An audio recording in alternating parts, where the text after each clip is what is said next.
Dou-vos as boas-vindas ao Novo. Temos connosco Pedro Brinca, doutorado em Economia pela Universidade de Estocolmo, professor associado na Nova SBE, especialista em Economia e Políticas Públicas e, em vésperas do Orçamento de Estado para 2024, é o nosso convidado do Discurso Direto.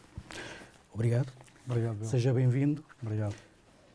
Vamos começar pelos impostos, porque, pelo que temos visto, existe um consenso quase geral de que os impostos vão ter de baixar e, não tendo acontecido antes, espera-se que seja no próximo Orçamento de Estado que isso seja uma realidade. Portugal está a bater pelo terceiro ano consecutivo um recorde de carga fiscal. É desejável se inverter essa trajetória a este momento? Bem, então, primeiro, a questão do anúncio da descida dos impostos é algo que já foi até anunciado pelo próprio Fernando Medina no Plano de Estabilidade e Crescimento, que tinha realmente prometido um alívio de impostos em sede de IRS, 2 mil milhões de euros até 2027. A reentrée política ficou marcada precisamente por isso, uma espécie de uma corrida a ver quem corta mais os impostos. Eu considero que há aqui duas vertentes de análise. A primeira tem a ver com o momento, como perguntou. Há uma realidade conjuntural, em que estamos num cenário de inflação e que uma política orçamental expansionista, ou seja, aumentos de despesa ou cortes de impostos, vão lutar contra a inflação. E depois há uma perspectiva estrutural, que tem a ver com aquilo que queremos para o país no médio e longo prazo. E Portugal aí, de facto, obviamente, tem problemas de competitividade fiscal. Temos perdido bastante competitividade fiscal nos últimos 20 anos e parece-me que sim, que nós precisamos de recuperar alguma dessa competitividade fiscal, precisamos de recompensar quem cria valor acrescentado, quem cria riqueza, quem cria emprego e, nesse sentido, esses alívios fiscais parecem, de um ponto de vista estrutural de longo prazo, bons. Não obstante, mais uma vez, é bom lembrar que num cenário de inflação, ter estas políticas expansionistas do ponto de vista orçamental lutam contra a tarefa do Banco Central Europeu. É bom lembrar, e Portugal não é daqueles que contribuem para isso, sim, mas se a zona euro fosse um país, a zona euro estaria neste momento em procedimento por déficit excessivo, porque o déficit do orçamento combinado dos países da zona euro está em menos de 3,2% do PIB da zona euro. Por isso há muitos países que de facto não têm essa disciplina orçamental e que estão a contribuir para parte do problema, e parte do problema é a inflação não descer tão rápido, termos taxas de juros mais elevadas durante mais tempo, porque a inflação não baixa tão rápido. E nesse sentido é preciso ter algum cuidado. A segunda vertente de análise tem a ver com a minha opinião de que não é sério falar de baixas de impostos sem falar de como é que essas baixas de impostos vão financiar. E essa era a pergunta seguinte. Nós, na discussão, na tal corrida que tem havido sobre a redução de impostos, falamos muito da existência de uma margem orçamental. Uma margem orçamental num país que tem a dívida pública que tem e sistematicamente tem um déficit orçamental. Existe essa margem? Como é que podemos olhar para isso, tendo em conta as despesas que já temos alocadas ao orçamento do próximo ano, nomeadamente as 3 grandes rúbricas: pensões, salários e juros? Vamos lá ver. Bem, em primeiro lugar, é bom lembrar que nós, em juros, e isto estava no Plano de Estabilidade de Crescimento, creio que foi uma sobreestimativa, acho que não vai ser tão elevado, mas aquilo que estava previsto no Plano de Estabilidade de Crescimento era gastar 38 mil milhões de euros em juros até 2027. Ora bem, o que é que são 38 mil milhões de euros? Não é? Eu não sei, eu comprei uma casa por 300 mil, quer dizer, estou completamente desensibilizado dos números quando falamos em 1.000 milhões, quer dizer, mais 3 mil milhões para a TAP, é muito, é pouco, não sei, eu nunca vi 1.000 milhões de euros à minha frente, mas se nós traduzirmos isto para as pessoas que nos estão a ver, 38 mil milhões de euros são 70 aeroportos de Montijo. 38 mil milhões de euros são 6 aeroportos de Alcochete, são quase 2 PRRs, é metade por ano daquilo que nós gastamos, todas as administrações públicas, em saúde. Por isso é importante que exista esta consciência que, se os cortes de impostos puserem em causa a consolidação orçamental, é disso que nós estamos a falar. Por outro lado, se os cortes de impostos forem financiados por descida de despesa, cortes na despesa, é bom perguntar que despesa. Ora bem, despesa, transferências sociais é complicado, porque nós vivemos num país que, se não fossem as transferências sociais do governo, em vez de termos uma taxa de risco de pobreza de 18%, teríamos uma taxa de risco de pobreza de 42%. Ou seja, se não fossem as transferências e o papel redistributivo do Estado, quase metade da população portuguesa era pobre, ou estava em risco de pobreza. Ou seja, nesse sentido, não me figura como sério falar de cortes de impostos sem ter uma discussão profunda sobre como é que esses cortes são financiados. Que margem é que existe? Bem, nós sabemos que para 2023, se não houvessem medidas extraordinárias, segundo o Conselho das Finanças Públicas, a execução orçamental fechar-se-ia com um superávit de 0,9%. No limite, temos o Orçamento de Estado de 23, que previa um déficit de 0,4%.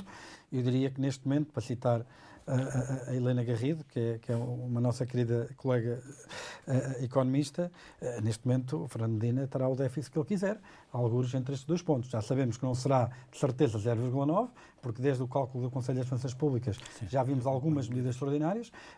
Duvido também que seja 0,4. Porquê?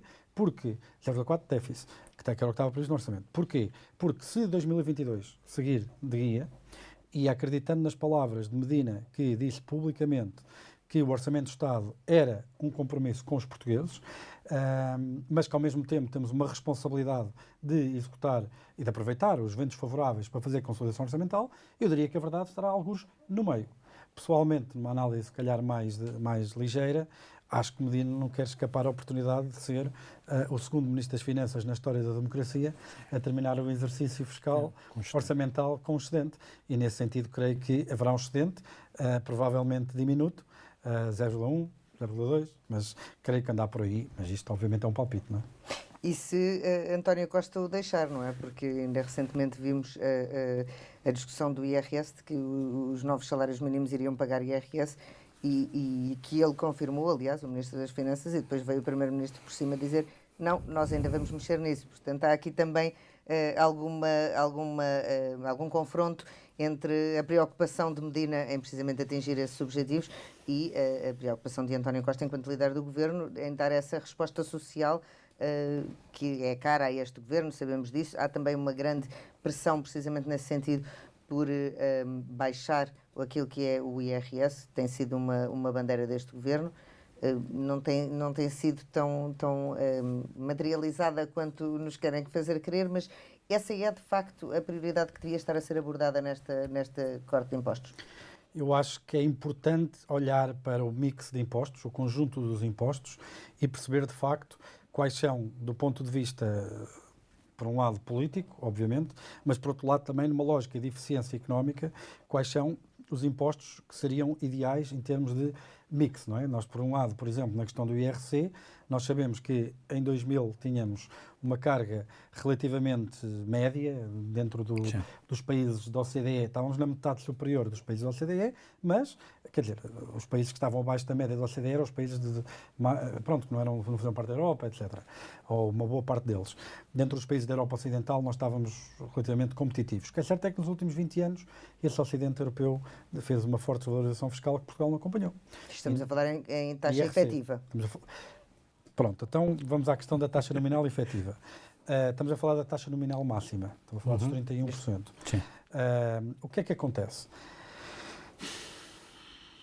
Se nós olharmos para os países e compararmos a taxa nominal máxima com a taxa efetiva, Portugal é dos países onde esta diferença é maior. Tem uma taxa efetiva de sensivelmente 25% e tem uma taxa nominal de cerca de 31% do escalão máximo. Mas também é verdade outra coisa. Se nós olharmos para os mesmos dados, vemos que existe uma associação forte entre medidas de ineficiência alocativa de capital e, precisamente, a diferença entre a taxa nominal e a taxa efetiva. Porquê? Porque qual é a diferença da nominal à efetiva? A diferença é... taxas e taxinhas. É afetar o comportamento dos gestores das empresas de forma a tirar partida das exceções que o Governo cria. Desde logo, a progressividade do próprio imposto, não é? Que as empresas maiores pagam um imposto maior, há aqui um desincentivo ao crescimento que não me parece de todo eficiente. As empresas ditas grandes absorvem cerca de 20% do emprego, 22%, e são responsáveis por uma criação de 32% do valor acrescentado. As microempresas absorvem mais de 40% do emprego e são responsáveis por cerca de 23% do valor acrescentado. Só por aqui vê-se logo onde é que está a criação de valor por trabalhador, não é? Por isso existe aqui uma distorção, um desincentivo ao crescimento por um lado, mas Que por outro... alimenta o problema de produtividade, aliás. Exatamente. Nós somos um país de microempresas. Existem razões históricas que se calhar não temos aqui tempo para esmiuçar, mas somos um país de microempresas. Quer dizer, nós somos o segundo país da Europa onde temos maior percentagem da população a trabalhar em cabeleireiros esteticistas. Okay? À nossa frente só está o Chipre e estamos empatados com Malta. E é importante perceber que a economia portuguesa precisa de um novo paradigma, de um paradigma não assente em pequenos negócios de bens não transacionáveis protegidos da concorrência internacional que têm crescimentos da produtividade residuais ou nulos, mas sim em empresas que têm a ambição de crescer, de concorrer nos mercados internacionais, e essa pressão competitiva obriga-os a ser produtivos, eficientes, organizados e competitivos. E é isso que alimenta a criação de valor, que depois sustenta a convergência económica, que sem ela não é possível termos uma convergência social. Não é possível termos o estilo de vida de um alemão, de um holandês, de um francês, de forma sustentada no tempo, não é? Que é a tal convergência social, se não tivermos a médio prazo, longo prazo, a capacidade de criar tanta riqueza como eles, convergência económica. Podemos-lo fazer com base em dívida, e fizemos entre 98 e 2011, mas depois vem a realidade, e a realidade é como um comboio. Podemos querer ir contra ela, mas normalmente a coisa não corre bem, não é? Portanto, não devíamos estar a apostar no IRS, seria muito mais útil apostarmos nos impostos sobre empresas? Não foi isso que eu disse de todo. Eu acho que tem que haver um conjunto tem que haver uma abordagem sistémica para ambas as fiscalidades, IRS e IRC. Quer dizer, IRS percebe-se, não é? Quer dizer, as pessoas estão a sair do país porque a diferença das condições de vida lá fora são brutais, são muito melhores do que aquelas que têm cá. Há aí alguma competitividade a ser ganha, claramente. Nós não podemos penalizar quem quer trabalhar mais e quem quer formar-se mais e adquirir mais qualificações para depois vender o seu trabalho a um preço maior. Quer dizer, os incentivos estão todos ao contrário, não é? Por outro lado, obviamente, nas empresas, já falámos, temos aqui esta falta de competitividade. Por isso, mas lá está, mais uma vez, esta discussão não pode estar divorciada da discussão de como é que se vai financiar isto. Se é pôr em causa a consolidação orçamental, que eu acho que é uma péssima ideia. Eu acho que o PS e este Governo têm feito, independentemente dos méritos de como o fez, têm feito um extraordinário contributo para o país com a consolidação orçamental que tem acontecido. Seria fácil esbanjar todos estes ventos favoráveis que nós temos tido em medidas mais populistas, por isso esse mérito há que reconhecer, mas, quer dizer, estes ventos favoráveis não vão continuar a soprar sempre na mesma direção. A Europa está completamente estagnada, é claríssimo para mim que para o ano o crescimento vai ser inferior ao que foi este ano, é claro para mim que a inflação para o ano vai ser inferior à que tem sido, e obviamente que esses dois ventos favoráveis, que são aqueles que suportaram em larga medida, em conjunto, lá está, com a disciplina orçamental que o Estado também fez, mas que suportaram em larga medida a consolidação que tem sido feita, vão deixar de superar. E vai ser muito mais difícil fazer consolidação orçamental e os brilharetes que foram feitos. Por isso, nesse sentido, para mim, o ênfase está numa dimensão que tem sido muito pouco falada e que, para mim, é crucial. É preciso olhar para o Estado de uma forma profunda, pensar profundamente na questão da reforma do Estado, perceber onde é que há ineficiências, perceber o que é que pode ser otimizado. Nós vamos gastar 1.000 milhões em modernização administrativa e finanças. Eu gostava de saber o que é que vou ter em troca.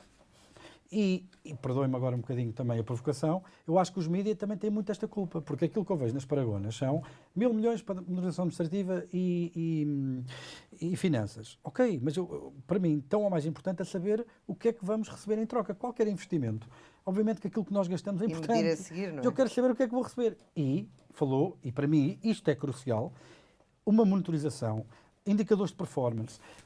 E já nem falo nisto numa perspectiva quer dizer, isto não é uma perspectiva maquiavélica, neoliberal, de controlar os funcionários públicos e indexar performance à remuneração, quer dizer, já nem vou por aí, já sei que seria um alvo fácil de atacar. Mas se nós não soubermos onde é que estão, se não tivermos essas medidas de performance, se não tivermos esse olhar cirúrgico sobre a performance das administrações públicas, nós não vamos conseguir melhorá-las.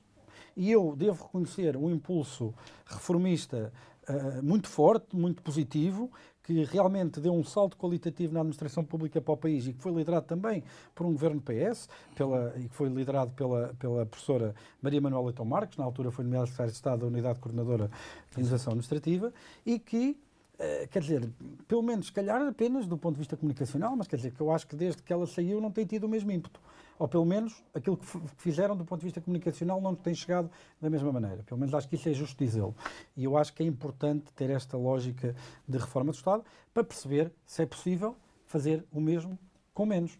E se for possível fazer menos, mesmo com menos, libertamos recursos precisamente para fazer esses cortes de impostos e aumentar a competitividade da economia portuguesa. Mas não temos ouvido falar em reformas, antes pelo contrário. E temos pelo menos 2 setores que têm estado nas parangonas dos jornais e que vão requerer financiamento, saúde e educação.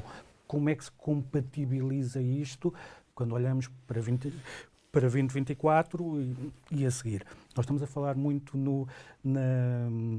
nas condições estruturais que podemos ter para a frente, mas lá está, há depois a questão política e há o curtíssimo prazo, que é o orçamento do próximo ano. Como é que isto se pode compatibilizar para garantir, por exemplo, alguma paz social?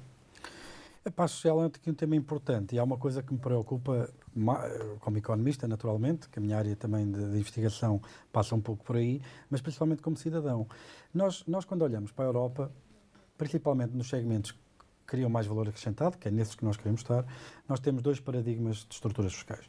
Nós temos países com estruturas fiscais mais leves, com estados sociais mais pobres, okay? Que é importante dizer isso também, mas com grande capacidade de atração de investimento, com forte dinâmica económica e com um crescimento económico bastante robusto. Podemos pensar em vários países de economias de leste, por exemplo. Depois temos um segundo paradigma de países fortemente capitalizados, fortemente produtivos, com estados sociais fortes, sustentado também com fiscalidades elevadas. Quer dizer, depois temos Portugal, que tem impostos de rico num país que é pobre. E aquilo que me preocupa em certa medida, e que é uma resposta que é uma pergunta para a qual eu não tenho uma resposta definitiva, é se é possível voltarmos a uma trajetória de convergência consistente ou comparável com aquela que muitos dos nossos parceiros na União têm tido desde 2000 e que nos têm ultrapassado de forma consistente, se é possível entrar nessa trajetória de convergência sem alguns sacrifícios a esse nível. E isso a mim assusta-me porque, obviamente, em Portugal existem muitas situações débeis. Existem alguns ventos favoráveis. Portugal, e eu costumo dizer, em jeito de brincadeira, que o governo vive na primeira derivada e a população vive no nível. Porque se nós ouvirmos o Executivo, quer dizer, a educação em Portugal, e estou a citar Mário Centeno, na altura que já era Governador do Banco de Portugal, mas acho que ainda pensava que era Ministro das Finanças, a dizer que nós estamos a pulverizar o leste europeu. E é verdade. Nós, de facto, em termos de percentagem de jovens que acabam o secundário e vêm para o ensino superior, nós estamos muito acima da média. O problema não é a derivada, o problema é o nível, porque essa derivada vive no mesmo país em que nós somos o país de toda a União, não é só da zona euro, de toda a União, que tem a maior percentagem de trabalhadores que não concluíram o secundário. O que é que isto quer dizer? Isto quer dizer que nós temos aqui uma forte transição geracional, uma forte mudança geracional nas qualificações e noutro tipo de situações que podem ser um vento favorável muito forte e que talvez seja uma resposta àquela pergunta que eu tenho medo de não saber bem a resposta, que é precisamente a questão se é possível voltarmos para uma trajetória de convergência comparável àquela que os nossos congêneres europeus de leste têm conseguido percorrer sem passar por esses sacrifícios. Mas os nossos jovens, esses jovens qualificados que estão a mudar o paradigma, estão a sair? Estão. Anda aí um pouco uma polémica que os números do INEC não batem certo com os números da Segurança Social. Veremos quem é que tem razão, mas pelo menos no stock, ok? Não vamos olhar pelos últimos números, pelo menos no stock, Portugal, em termos de taxa de imigração, e aqui estamos a falar de taxa de imigração, o número de portugueses a viver no estrangeiro a dividir pela população portuguesa, Portugal está em 8º no mundo. E quem está acima de nós são Estados falhados, ou, quer dizer, como a Somália, ou a Palestina, ou Estados que tiveram guerras civis, como o Kosovo. Países que estão destruídos, no fundo. Ou estão, ou passaram por processos de, não é? Mas e como é que se inverte esse Temos que tornar Portugal mais competitivo, mais atraente a quem quer criar riqueza e valor. Agora, como é que nós vamos fazer isso sem pôr em causa o Estado Social? Como é que vamos fazer isso? Para mim, só há uma resposta, que temos a obrigação e um imperativo moral de procurar, até para não pôr em causa essas transferências sociais, que é precisamente olhar de uma forma profunda para a organização do Estado e perceber o que é que pode ser otimizado e que margem é que existe para conseguir tornar a economia portuguesa mais competitiva, sem pôr em causa as transferências sociais que, se não existissem, punham na miséria muitas pessoas. A proposta que a CIP apresentou no seu Pacto Social, aliás, houve um leque de propostas, a mais falada foi esta do 15º mês livre de impostos, seria por propostas deste sentido e também das que foram feitas, por exemplo, para sistemas alternativos e complementares de reforma, seria por aí que se poderia convencer os jovens a ficar? Eu creio que essa proposta foi feita não só pela CIP, mas uma proposta também similar pelo PSD, que era meter um prémio de produtividade. Quer dizer, assim, só uma coisa que os portugueses são é criativos, não é? Nós já iríamos passar a ter, obviamente, é que toda a gente tinha um prémio de produtividade máximo, que era, no fundo, uma maneira de ter remuneração sem pagar impostos. E depois lá está, é o gato e o rato, como vimos há bocado na questão das rendas. Então a resposta a isso, que era a norma que na proposta do PSD existia, era que isso só poderia acontecer se a parte da remuneração não excedesse X% daquilo que tinha ganho nos anos anteriores. Mas depois, até o que é que acontece aos novos trabalhadores? Eles não podem ser produtivos? Quer dizer, mas era uma coisa fixa em 2 anos, não é? Pois, mas esse é o meu ponto. Até os novos contratações, essa norma travão não podia ser aplicada. Ou seja, o que é que me impede a mim, enquanto patrão, de contratar um trabalhador a dizer-lhe o teu ordenado é isto, X da ordenado base é isso menos os 6% de prémio de produtividade e recebes o prémio de produtividade como ordenado. Quer dizer, nós somos muito criativos a andar à volta destas soluções. Isto são coisas que também ficam... não trazíamos soluções, não é? Claro, não, mas essa em particular. Ou seja, isso é uma coisa gira que fica bonito numa t-shirt e tem piada, mas sinceramente eu acho que não é por aí que as soluções vão entrar. Eu acho que as soluções têm que entrar é por, de facto, reformas estruturais no país que permitam potenciar o crescimento de valor. E nós podemos discutir dúzias delas aqui se tiverem tempo para isso. Mas eu acho que, e não acho que essa seja uma medida estrutural, quer dizer, os impostos ou baixam ou não baixam. Seria uma medida conjuntural, sim. Exatamente. Falou em transferências sociais e eu perguntava-lhe em relação à situação que estamos a viver agora, de alguma crise e à perspectiva que temos para o próximo ano, faz mais sentido aquilo que se tem discutido, a redução generalizada dos impostos, a redução do IRS ou o aumento das transferências sociais? Duas coisas. Primeiro, não estamos em crise. Essa é a primeira que é importante dizer. Se nós estamos em crise num ano em que vamos crescer 2, qualquer coisa, quer dizer, meu Deus, então quando é que não estamos em crise, não é? Se calhar não estivemos em crise desde o 25 de Abril, talvez 3 ou 4 vezes, não é? Pronto, essa é a primeira coisa a dizer. Não obstante, não quer dizer que haja muita gente que não esteja em crise. São coisas diferentes, ok? Nós não temos um problema de média, porque em média o PIB está a crescer. Nós temos um problema de franjas da população que foram desproporcionalmente afetadas por toda esta dinâmica de eventos. Se nós, por exemplo, ver um segmento específico, crédito à habitação, em 2019 nós tínhamos cerca de 18 mil famílias com taxa de esforço acima de 35%. Nós, no fim de 2022, antes de uma subida de 3,25 pontos percentuais desde o ano passado, nós tínhamos 70 mil famílias com taxa de esforço acima de 50%. Essas têm que ser ajudadas. Porque não creio que haja aqui risco moral de ajudar essas pessoas. Ninguém esperava, nem o próprio regulador, que fazia os testes de stress com limite de 3 pontos percentuais, nem eles esperavam que pudesse haver uma coisa desta magnitude. E que, aliás, reduziu esses limites dos testes de stress nos últimos meses. Reduziu, pronto, isto foi uma medida... Populista? Eu não sei se foi populista. Eu percebo a lógica da medida. E a lógica da medida é que, mais uma vez, ninguém acredita que possa subir 3%.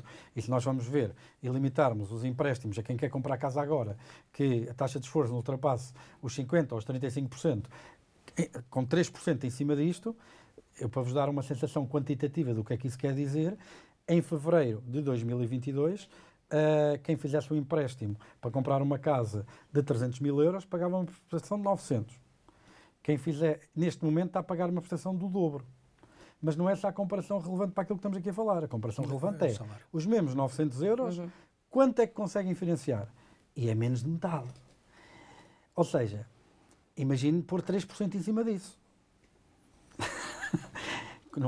Quer dizer, não existia, era impossível, não é? Ninguém se financiava. Ninguém se financiava. Por isso, eu percebo essa medida.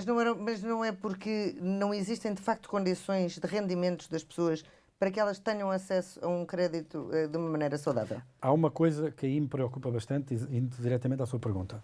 Nós estamos a criar uma clivagem muito grande em termos de desigualdade de riqueza. A forma dominante da acumulação de riqueza em Portugal é a habitação. É a forma dominante de poupança e riqueza de todas as famílias. É a habitação.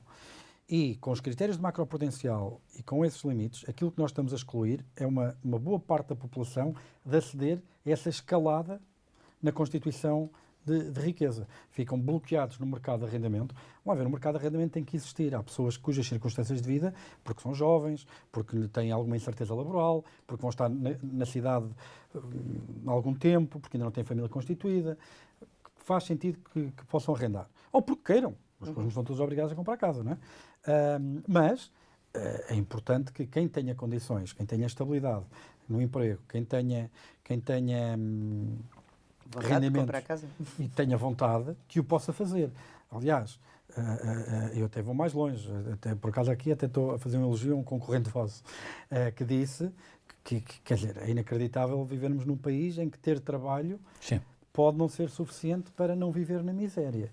E isso é preocupante, não é? Por isso, essa dinâmica do mercado da habitação preocupa-me no sentido que pode estar a ser um fator muito forte gerador de desigualdades. E nós estamos a falar das classes mais pobres, porque essas não acedem à compra de casa. Estamos a falar já da classe média. Mas estamos a falar do mercado da habitação ou estamos a falar de rendimentos, de níveis de rendimentos? Bem, as duas coisas não podem ser separadas. Só há preços.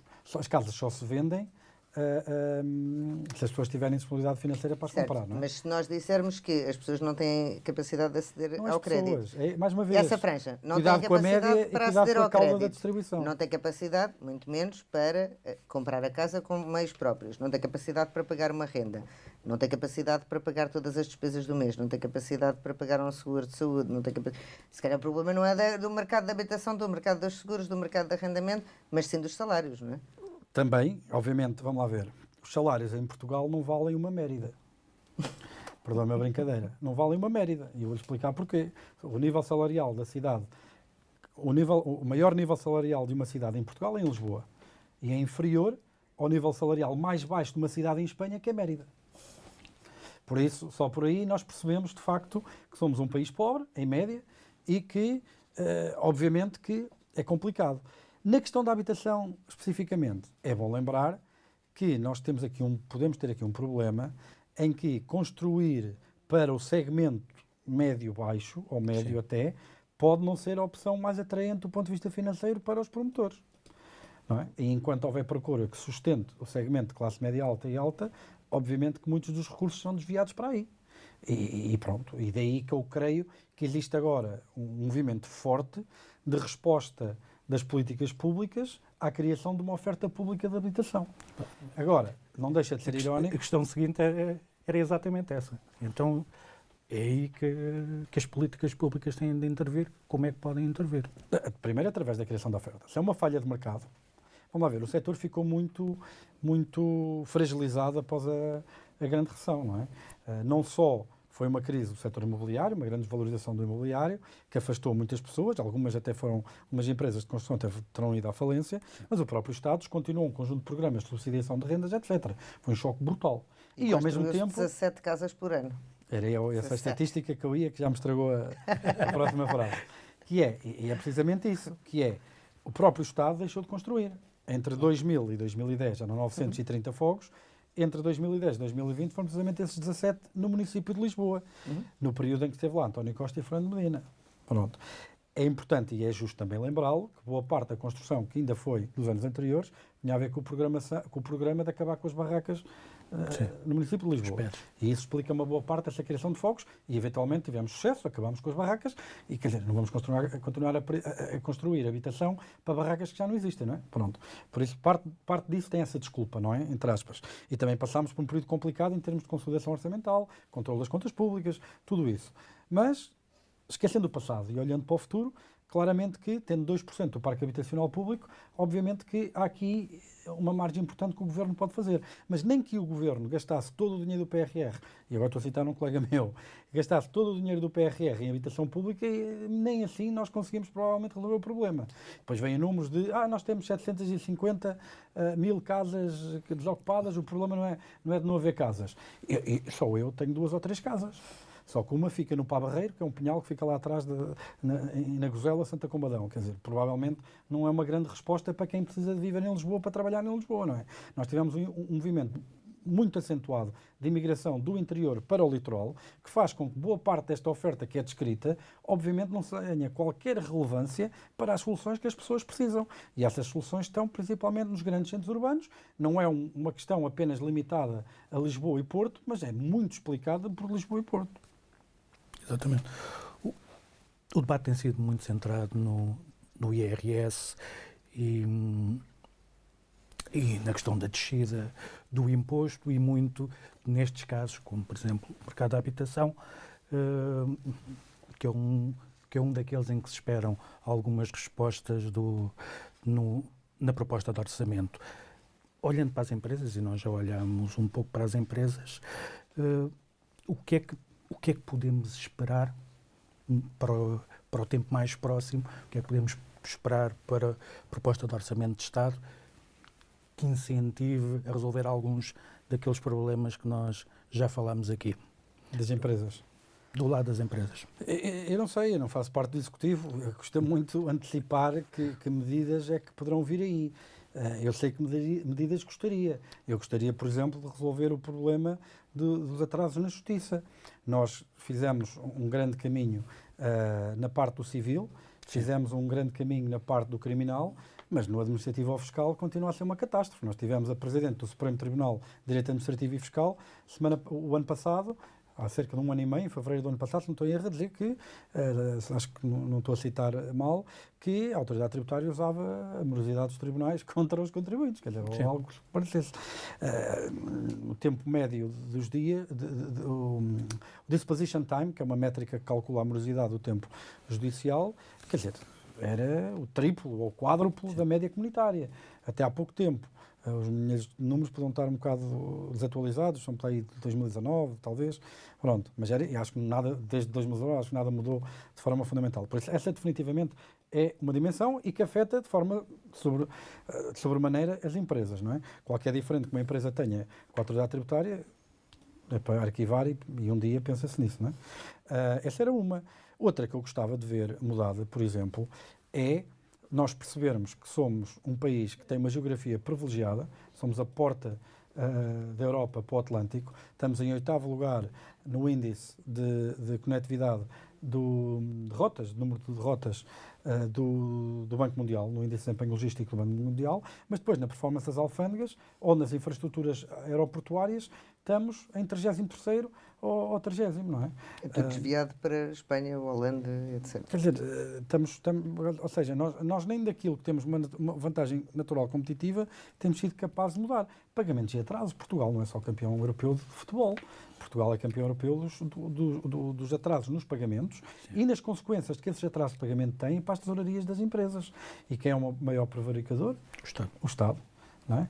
Sei que têm sido feitos esforços e até por imposição comunitária, porque há novas diretivas que obrigam os governos dos Estados-membros a ser mais rápidos no pagamento dessas faturas. Mas, quer dizer, é uma coisa que até nem sequer tem impacto orçamental, não é? Pagar a horas, porque a despesa está lá e está, mas tem um poder disruptivo muito forte nas empresas. E essa era outra. Nós temos legislação laboral que é extremamente ineficiente. Quer dizer, nós somos o país da OCDE, o terceiro país da OCDE com maior rigidez da proteção ao trabalho, com maior proteção laboral. E nós podemos dizer, bem, a estabilidade do emprego é um bem político e nós, enquanto sociedade, podemos escolher pagá-lo. Isso é uma opção política perfeitamente legítima. Existe uma ineficiência, mas quer dizer, não é a economia não é uma ditadura, a economia é uma ferramenta à disposição das pessoas. A economia diz que isto é ineficiente, mas nós podemos politicamente dizer, eu quero pagar esta ineficiência porque isto é importante para as pessoas. Mas depois somos o terceiro país da União com a maior porcentagem de trabalhadores com trabalho a termo certo. Exato. Ou seja, criamos a legislação, criamos as distorções e depois de criar as distorções nem sequer temos o bem político que as distorções visavam proteger.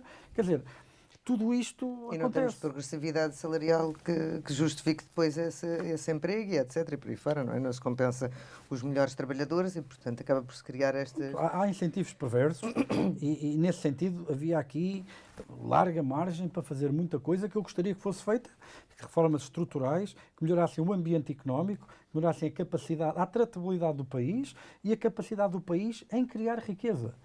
Veja-se, e agora é o meu monte sindical da entrevista. Sou professor universitário. As universidades em Portugal recebem tanto, em conjunto, o sistema de ensino superior em Portugal, todo junto, recebe tanto como o Imperial College em Londres, como uma escola em Londres. Quer dizer, isto não há milagres, não é? Ou seja, e nós vemos que temos tido muitas iniciativas em Portugal em que a transferência de conhecimento e a parceria entre as universidades e o privado e empresas como a Bosch, como a BMW, que estabeleceram centros de investigação e desenvolvimento em Portugal, em parceria com iniciativas que nasceram em universidades, a Critical Soft com a BMW, ou, por exemplo, o Centro Tecnológico no Minho, com a Universidade do Minho, com a Bosch. Quer dizer, é preciso criar incentivos para que, de facto, essas parcerias existam de uma forma mais consistente, mais generalizada. Porque isso sim é trabalho que cria valor acrescentado. E sem criar valor acrescentado não é possível distribuir aquilo que não temos. É impossível pagar salários elevados se não houver produção e criação de valor. E é esse tipo de emprego que nós queremos, é esse tipo de situações que nós queremos favorecer. Por isso, claro, olha, mais uma prenda no sapatinho que eu gostava de ter para o próximo Orçamento de Estado. Nós estamos a aproximar-nos do fim do nosso tempo. Vamos olhar aqui rapidamente para investimento público, até porque não há muito para onde olhar. O investimento não arranca, temos o PRR que há de arrancar alguns no próximo ano e no seguinte. Ao mesmo tempo não há mãos para tratar ao mesmo tempo de PRR e quadros comunitários. A ferrovia está atrasada, os grandes projetos estão congelados. Será neste próximo orçamento que vamos ver algum impulso de investimento público a acontecer? Vamos lá ver, a questão no que o PRR diz respeito, é normal que no princípio do programa, não estou a falar da execução, mas estou a falar dos pagamentos chegar às empresas, seja mais lento, não é? E acelere à medida que se vai aproximando do fim do programa. É importante que isso aconteça, porque o investimento público é, ou será, prevê-se que seja, o grande sustento do crescimento económico para uma parte, para a última parte deste ano e para 2024. Se isso não acontecer e tivermos problemas de execução, problemas de implementação, é possível que, se calhar, tenhamos um cenário em Portugal de crescimento, se calhar, menos favorável. Até por isso é importante. Agora, também é importante perceber que o PRR não vai estar cá para sempre, não é? E se é verdade que o PRR nos permitiu, de facto, ter este impulso no investimento público, que era fundamental. Entre 2010 e 2020, o investimento público que foi feito em Portugal não era suficiente para manter as infraestruturas existentes. É óbvio que, a partir de 2020, era determinante ter que haver aqui um choque no investimento público. O PRR permitiu que o Governo fizesse esse choque sem pagar o custo político de ter que arranjar espaço no Orçamento de Estado para meter esse investimento público. Foi uma jogada de mestre e, ao mesmo tempo que consegue consolidar as contas e fazer investimento público. Agora, e a seguir a 2026? É preciso arranjar espaço no orçamento para investimento público após PRR.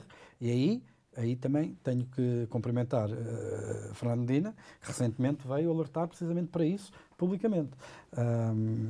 Por isso, nesse sentido, no que diz respeito à parte da conjuntura e à sustentação do que é o crescimento económico em Portugal para o ano, a dinâmica do investimento público é fundamental. Do ponto de vista estrutural, mais uma vez, é preciso conseguir perceber se vai ser na racionalização ou na eficiência do Estado, que nós vamos buscar margem para conseguir arranjar espaço para o investimento público, ou para o aumento da competitividade fiscal, sim, ou para todas as outras prendas que nós gostaríamos de ter no sapatinho, mas que ela vai ter que vir de algum lado. E em relação ao investimento direto estrangeiro, também tem vindo a cair, nos últimos 6 meses tem vindo a reduzir-se o volume de investimento que é captado pelo país e, ironicamente, a maior parte desse bolo que ainda existe é investimento imobiliário de estrangeiros a comprar casas aqui. Porquê é que não há mais capacidade de atração de investimento? Portugal, é preciso ter muito cuidado quando olhamos para variações de curto prazo, não é? Portugal, desde 2014, tem construído um estoque de investimento direto estrangeiro que está acima da média da OCDE. Por exemplo, nós nesse período passámos de 50% para 73% do PIB em estoque de IDE, se não estou em erro, acho que são esses números. Portugal, nesse ranking, até está relativamente bem. Isso, obviamente, não fala da qualidade desse investimento e desenvolvimento, desse investimento direto estrangeiro e da capacidade que essa entrada tem de criar valor. No passado, nós tivemos isso para o setor dos bens não transacionáveis e não foi um setor que alimentasse um crescimento de produtividade que nos permitisse crescer, não é? Agora, o que eu vejo são algumas notas positivas nessa dimensão e que aquilo que vemos é que a parte das nossas exportações que tem maior densidade de alta tecnologia ou de média alta tecnologia tem subido de facto nos últimos anos. Em níveis, lá está, os níveis e a derivada, em níveis, se calhar ainda está relativamente mais baixo, mas com uma dinâmica de crescimento e de melhoria. Por isso, nesse sentido, espera-se que haja uma mudança qualitativa na questão do investimento direto estrangeiro que possa realmente alimentar um novo paradigma de criação de valor mais assente na produção de bens transacionáveis com forte pressão competitiva, que depois também aproveita para levar um forte crescimento de produtividade que sustenta todo o processo de criação de valor. Mas para isso é preciso empresas maiores, mais exportadoras, mais dinâmicas, com mais valor acrescentado e temos os incentivos todos montados ao contrário. Também, mas podemos ser inteligentes na maneira como fazemos. Veja-se que nós podemos não ter a estrutura ou a capacidade de ter uma BMW ou uma Bosch, mas podemos usar a BMW e a Bosch com plataformas de distribuição de tecnologia feita em Portugal.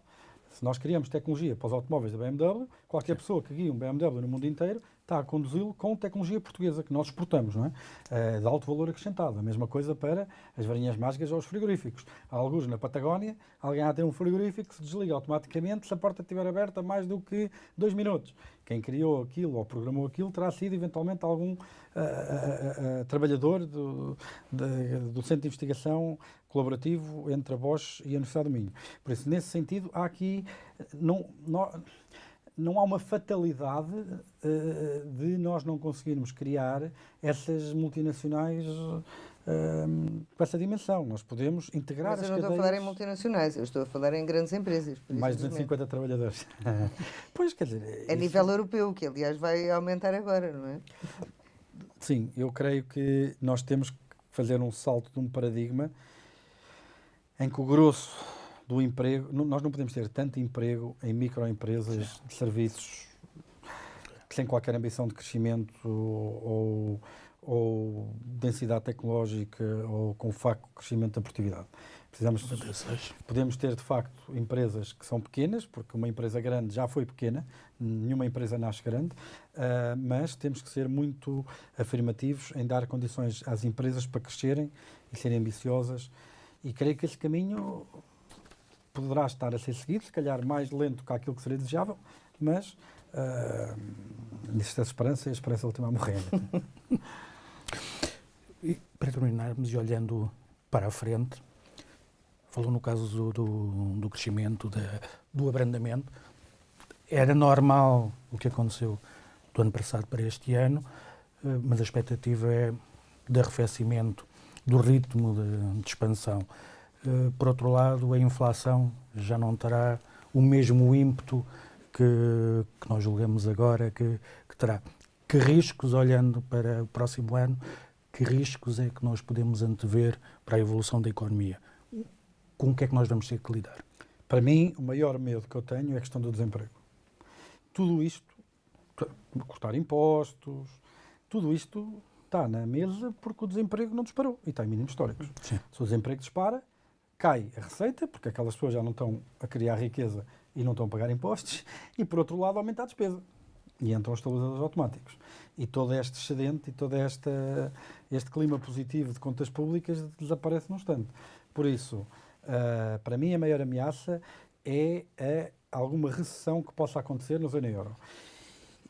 E que é real, porque a zona euro neste momento está estagnada, crescimento de 0,1 nos últimos 2 trimestres, mas a política monetária tem um efeito desfasado.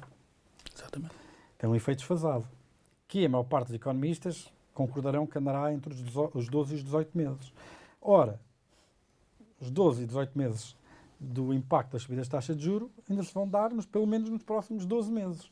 E se a Europa já está estagnada com uma taxa de juros que há 12 meses era cerca de 1%, imagine-se o que é que pode acontecer nos próximos 12 meses. Por isso, nesse sentido, eu creio que essa poderá ser uma ameaça.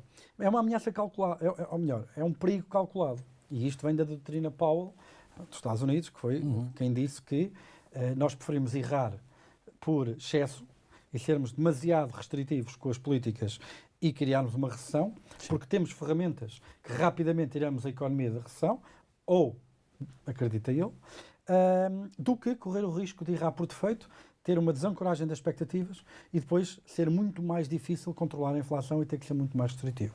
Por isso eu creio que neste momento nós vivemos num cenário que, em termos de políticas monetárias, estamos num cenário em que nós estamos a errar por excesso, preferimos errar por excesso na restritividade às condições da economia, mas que, se de repente este excesso se materializar, a inversão da subida das taxas de juros foi tão rápida como pode ser a descida, não é? E nesse sentido é um risco calculado.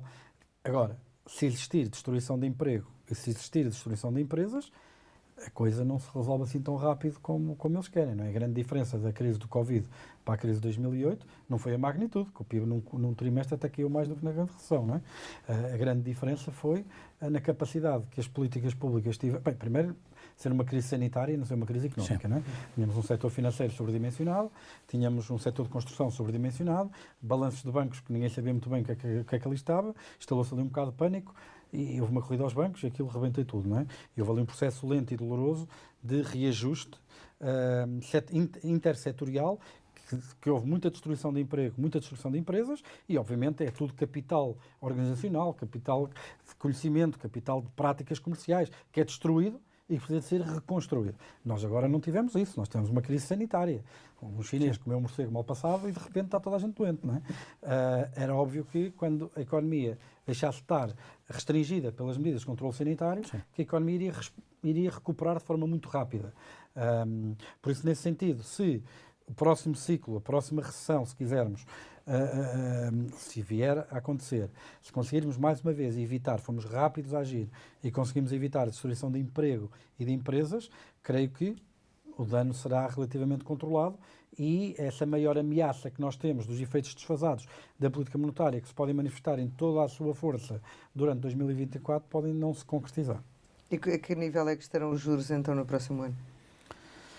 Vamos lá ver, as expectativas que existiam em janeiro é que a taxa de juros começasse a descer em julho.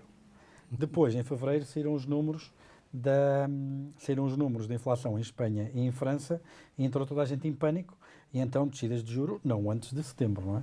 Depois começámos a ver que a inflação estava a descer mais lentamente que aquilo que nós queríamos e então as descidas já só seriam em janeiro. E neste momento a melhor expectativa que nós temos de descidas de taxa de juros será só em junho. Por isso, quer dizer, tentar fazer aqui diga qual é que será o patamar normal para as taxas de juros. Não serão certamente os 7% que já tivemos, não serão certamente os 0% que não fazem sentido. Não sei. Existe uma discussão muito grande entre académicos e economistas sobre o que é a taxa de juros natural, taxa de juros de longo prazo. Sim. E esta taxa de juros natural e de longo prazo tem determinantes que não têm diretamente a ver com esta conjuntura. Tem a ver com mudanças estruturais, por exemplo, no padrão de poupança do leste asiático. Que se diminuir a procura de poupança na Europa, vamos ter que conviver com uma taxa de juros maior, ponto. Tem, por exemplo, a ver com o crescimento da produtividade. Se a aceleração digital que nós vimos foi 5 vezes mais rápida só em 2020-21 do que foi nos 5 ou 7 anos anteriores, se isso levar a um aumento da produtividade, obviamente também vamos ter uma taxa de juros maior. Tem a ver com a transição demográfica. Se nós conseguirmos, nós tivemos uma forte transição demográfica com o conhecimento da Europa. Mas essa transição demográfica transitou para um novo paradigma em que a Europa está mais velha, mas está a abrandar.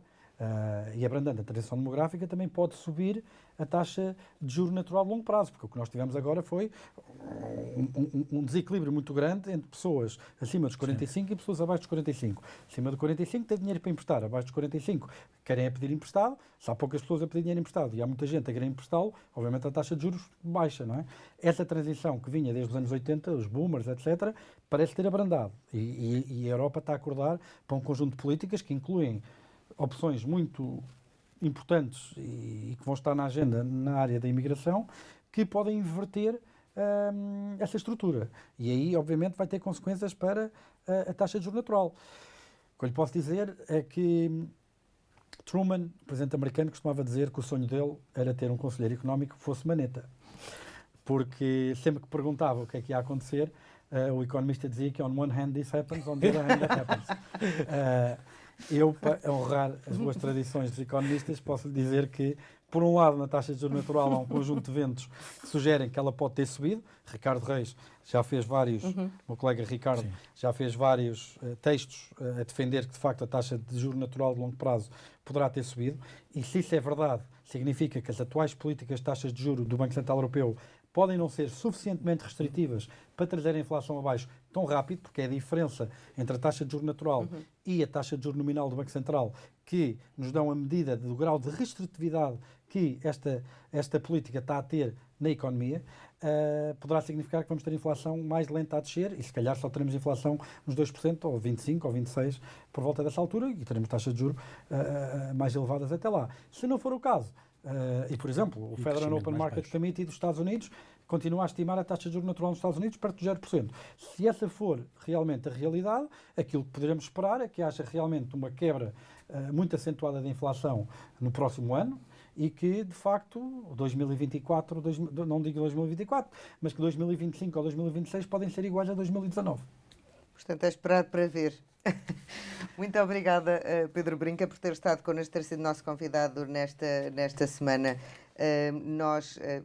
Pode acompanhar-nos, pode ler-nos tudo na edição impressa do Novo neste sábado e continuar a ver-nos em onovo.pt.